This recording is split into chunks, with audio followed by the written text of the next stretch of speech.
तुमचं देखील मन जर आंबट गोड कैरी खाण्याचं होत असेल तर ही रील तुमच्यासाठी.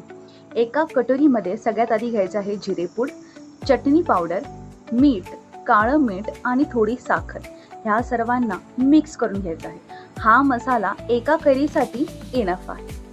चल आता हा मसाला आपण कैरीमध्ये मिक्स करून मस्तपैकी चोळून घेऊया. हा मसाला प्रत्येक कैरीला लागला पाहिजे. तुम्ही तुमच्या चवीनुसार ह्यामध्ये चटणी, साखर, आंबट, गोड ह्या सगळ्याचं प्रमाण ठरवू शकता. आता हा मसाला लावून घेतल्यानंतर ह्यात ॲड करणार आहोत आपण आंबट बनण्यासाठी लिंबू. तर लिंबूचा रस ह्यात पिळून घेतला आहे आणि मिक्स करून झाल्यावरती आपली कैरी, आंबट गोड कैरी तयार आहे. जर ह्याला रंग देखील आपणाला शाळेत बाहेर भेटणाऱ्या कैरीसारखं द्यायचं असेल तर ह्यात आपण ॲड करूया फूड कलर. इथे मी ऑरेंज फूड कलर ॲड करून घेत आहे आणि ह्यानंतर तुम्ही बघू शकता ह्या कैरीचा रंग देखील काय भन्नाट झाला आहे. चवीला अतिउत्तम, दिसायला देखील चविष्ट अशी ही कैरी आपली तयार आहे.